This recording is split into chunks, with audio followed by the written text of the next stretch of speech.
आदि ए हो मैया और आदि ना हो कहे आदिया ये मैया आदि आदिया ये जनमिया दे आदि मुक्ति कैसे हंस के सारिया आज लाभ जानिया तोहार हमारा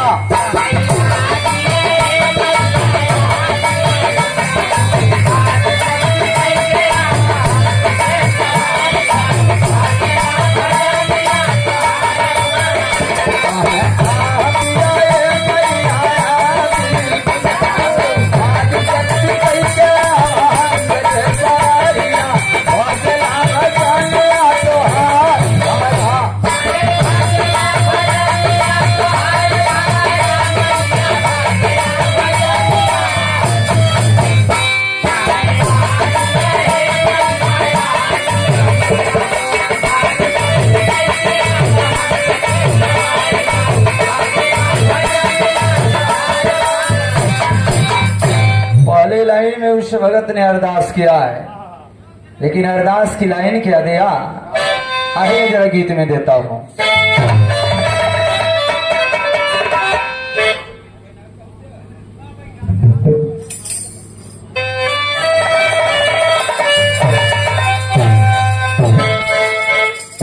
मन नारी के बातों रे सहारा अरे हमारी ना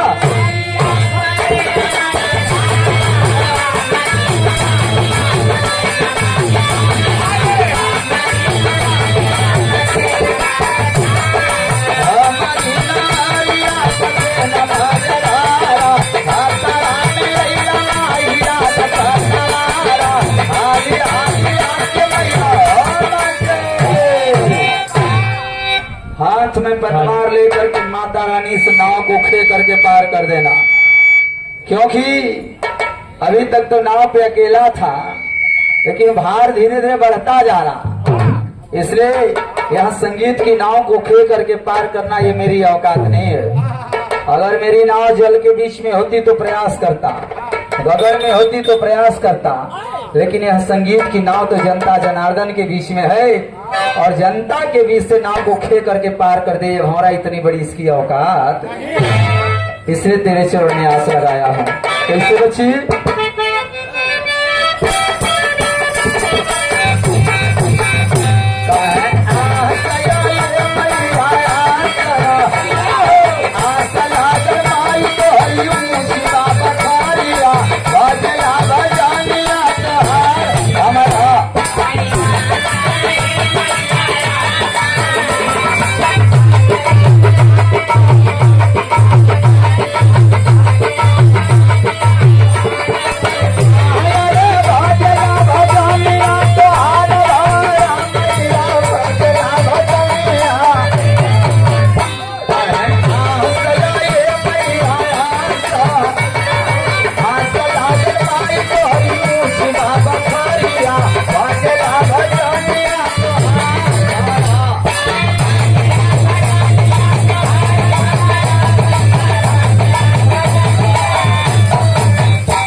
लेकिन गीत की दूसरी लाइन भगत ने दिया है, माँ तेरे दरवाजे पे मैं आया हूँ, पास में कोई वस्तु नहीं है,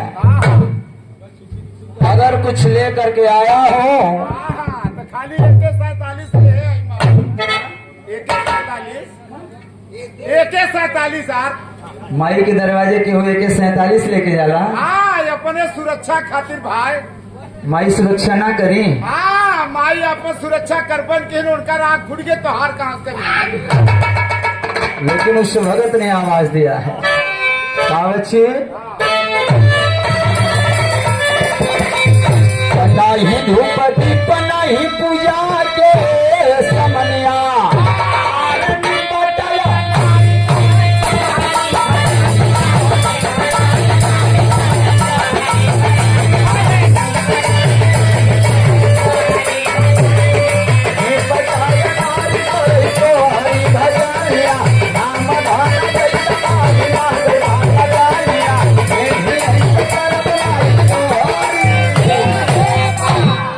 यही नाम धन के खातिर माँ हाँ एक जगह से दूसरी जगह, हाँ एक गांव से दूसरे गांव, एक शहर से दूसरे शहर, हाँ भटक रहा एक जिला से दूसरे शहर, हाँ एक प्रदेश से दूसरे प्रदेश पहुंच रहा हूं। तो बस यही इच्छा कि नाम का धन जो है, ये नाम के धन की जो भूख है ये मिटती नहीं, दिन प्रतिदिन बढ़ती जा रही है। कब तक बढ़े?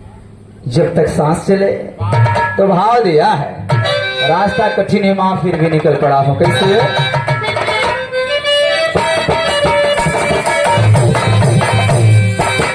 कहे अतः कटाए मैया अतः पटा, अतः कटाए जननी अतः पटा, अतः पटा चरण मायू सुंदर राहिया, राजला भजनिया तोहार हमारा।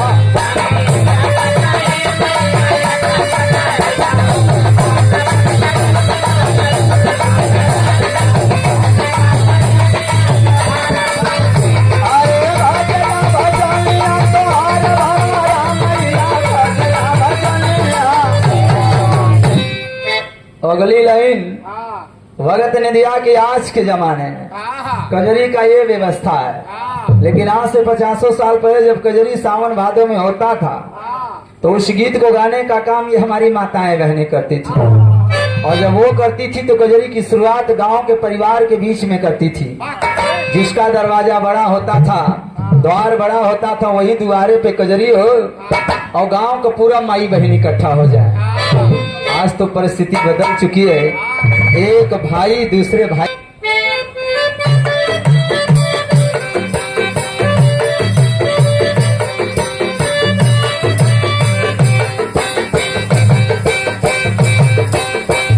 ऐसी निरमा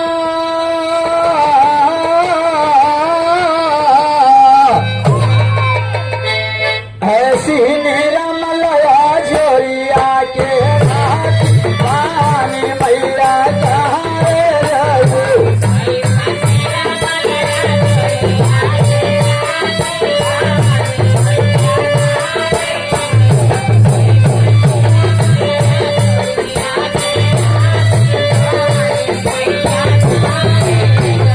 ऐसी निरमा लो, ऐसी निरमा लो,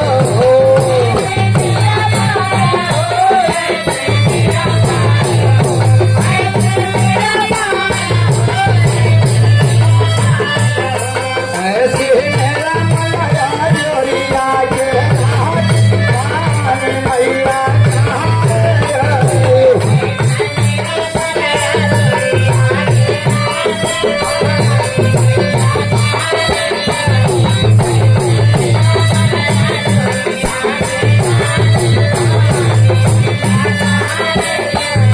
कैले हैं कैले में, कैले हैं कैले में, कैले हैं कैले मालिनी आप हारे महला बीच सोई रही।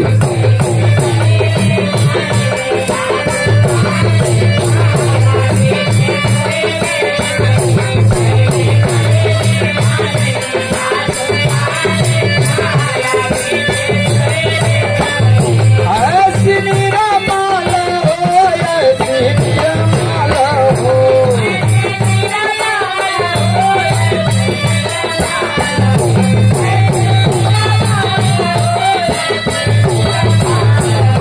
ऐसी निरमा लया जोरिया के पानी मैया कहारे रहू।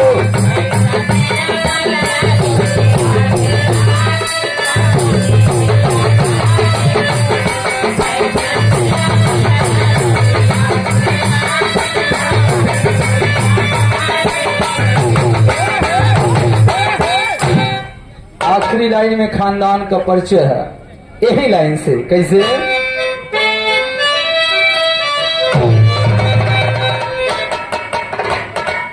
इसकी जरूरत आज नहीं यार, मेरे भाई आज इसकी जरूरत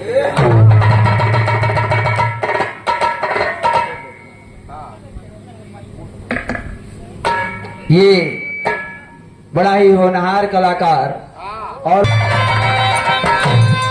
राजा राम स्वर्गवा में आस्थाना लगाए,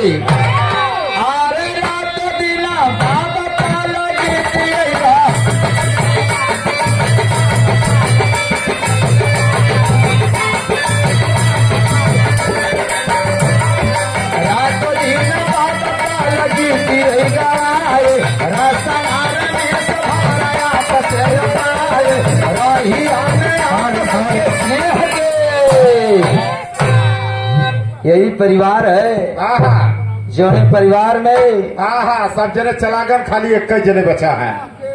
कहाँ चला गया। हाँ गए। लेकिन गीत की आखिरी लाइन एक अर्जी मैं लगा रहा हूँ उमर जी, हाँ है आपकी। पूरे भानपुर की धरती के आप लोग हाँ, हाँ, हाँ, हाँ। अर्जी का अरे बाबू